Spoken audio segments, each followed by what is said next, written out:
Olá, pessoal, tudo bem? Aqui quem fala é o Douglas Borges. Eu falo em nome do Cartola Poker. Se você não nos conhece, eu vou convidar vocês para visitar nossas páginas Face, YouTube e também no Insta, né?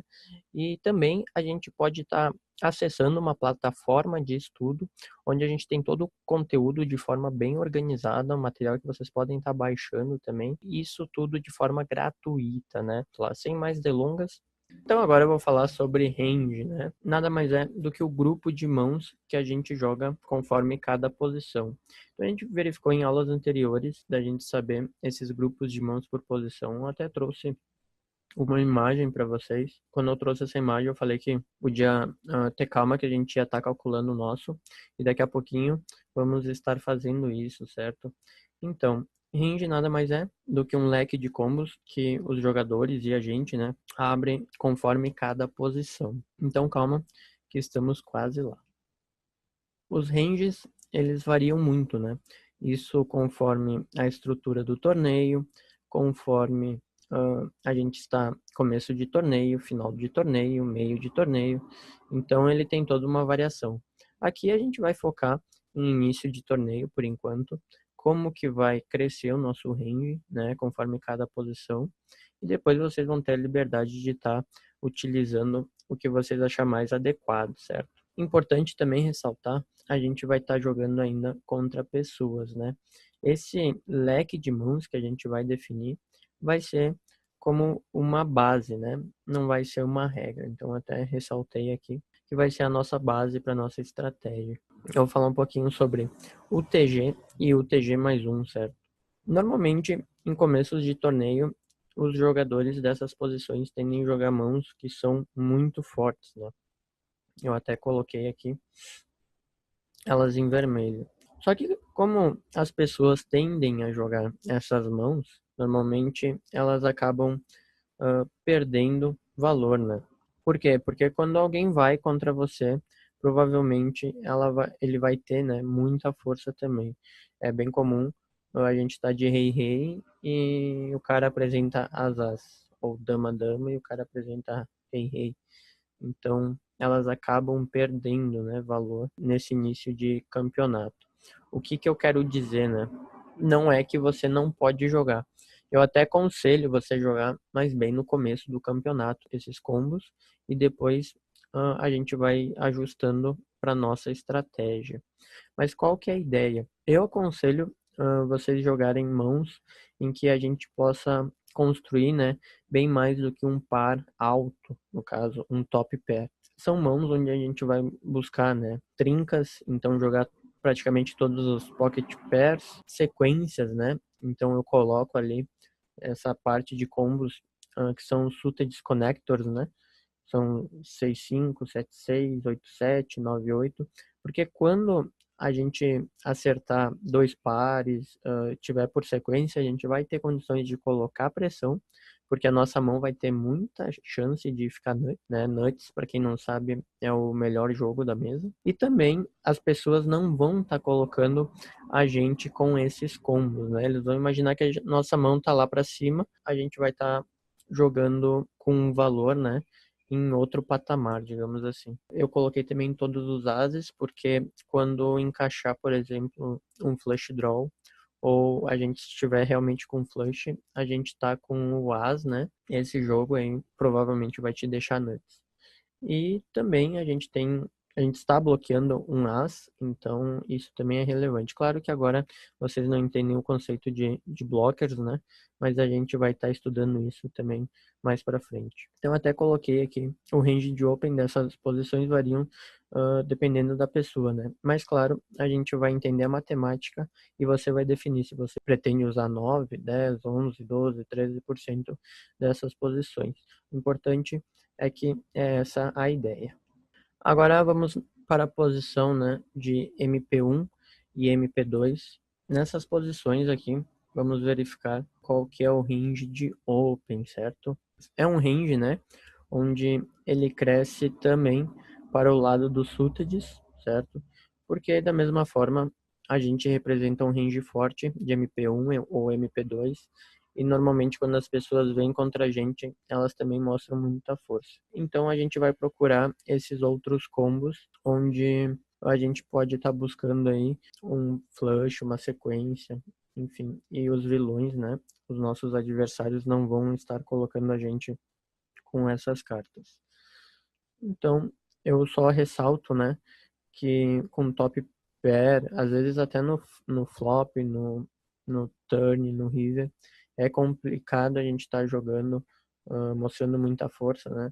Às vezes é bom a gente controlar o pote, jogar com cautela e não gastar tanta ficha assim, porque a gente não tem a ideia de cair no começo do campeonato. A ideia é cair só para quando a gente não tem controle do baralho, né? Por exemplo, a gente tá com as e o cara deu a win com o valete-valete, a gente pagou e ele trincou o valete dele. Então, são coisas que a gente não tem controle, né? Enfim, a gente vai estudar isso bem direitinho lá na frente, mas só ressalto aqui que o top pair aqui não é uma boa condição da gente tá indo ao win, enfim, gastando muitas fichas, certo? O range de open nessas posições, a gente vai verificar a matemática, mas ele varia aí de 13 a 20%, MP1, MP2, e a gente vai entender por que disso, né? Vamos estar calculando. Bom, agora estamos em hijack, né? E vamos verificar como é que funciona esse open, né? Esse range de open dessa posição. Então, eu coloquei aqui que o hijack ele já começa a crescer para o lado offsuited, né? Porque a gente vai estar jogando com mãos, né? Com ranges, com combos que são mais fracos, né? Do que o nosso. Por exemplo, o range de cutoff, de bottom, small blind, big blind, eles são mais fracos que o nosso. Então, às vezes, nesses casos, a gente pode estar buscando aí dois pares altos. Às vezes, um par alto já resolve a nossa situação. Mas, claro, né, galera? Apenas com o par alto a gente vai jogar com cautela, certo? Mas a ideia é ainda buscar dois pares, trincas, sequências, flush, e assim tá extraindo bastante ficha, né? O range de open dessa posição, ele é de 22 a 26% aí, mas como eu falei nos slides anteriores, a gente vai estar calculando o nosso. Agora eu vou falar de cutoff e bottom, né? Que são as duas últimas posições ali do pós-flop. Ele também cresce para o lado off-suited, certo? Então eu coloquei ali todos os ases off-suited, mais alguns outros combos. E da mesma forma que o hijack, às vezes um par alto resolve a nossa situação, certo? E claro que a gente tem que pensar que agora a gente está jogando só contra, no caso, o bottom, o small blind, o big blind, e a gente pode tentar tá roubando esses blinds, né? Então essas mãos aí tendem a ser boas. Mas claro, top pair a gente vai jogar com cautela, certo? Então o range de open dessas posições elas variam entre 30 até 42%. E a gente vai estar aplicando a matemática e verificando isso, certo, galera? Agora eu vou falar sobre o small blind, né? O small blind, que é a posição onde vamos estar tentando aí roubar, né, esse big blind. Isso por quê, né?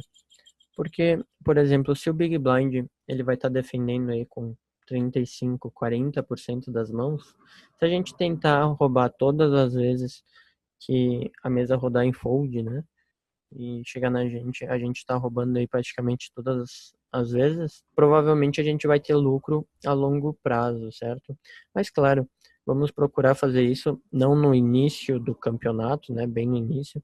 A gente pode esperar um pouco, analisar bem o nosso adversário, que é o Big Blind, porque a gente verifica se ele é um cara que defende muito, defende pouco, e assim a gente pode estar se ajustando, né? Mas eu coloquei ali esse range, né, pra gente estar tentando jogar. Então, até coloquei, é importante a gente analisar o Big Blind quanto que ele defende, né, essa tentativa de roubo. E da mesma forma com top pair aqui, a gente ainda vai jogar com cautela, né.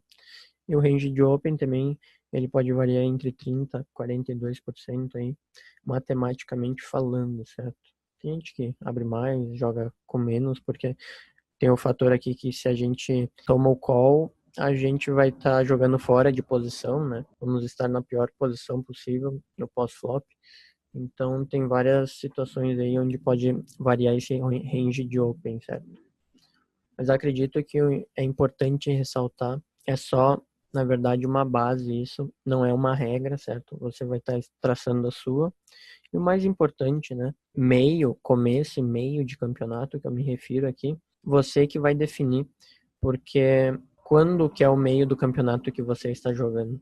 Quantos inscritos tem inicialmente e qual que é a metade do campeonato, digamos assim? Então, você tem que verificar isso, né? Acredito que no começo ali, dependendo quantos níveis tem, a gente pode estar traçando essa estratégia ao longo do percurso, né? Vamos jogar mãos fortes no começo, bem no começo, e depois a gente vai analisando os vilões e vamos ajustando isso. Então, eu espero realmente que vocês tenham gostado desse material. É bem importante que vocês deem um feedback desse material, arquivo, enfim. Eu vou estar deixando o PDF para vocês baixar se vocês estão na nossa plataforma. E se vocês não estão na nossa plataforma, eu convido vocês a acessarem, né? Se vocês estão no YouTube, deem um curtir no vídeo, sigam a gente, né? No Face e no Insta também. Acessem a nossa plataforma, é um conteúdo totalmente gratuito e tá para vir muita coisa bacana. Então eu realmente espero que vocês tenham gostado, né? Um abraço e GG pra gente, galera.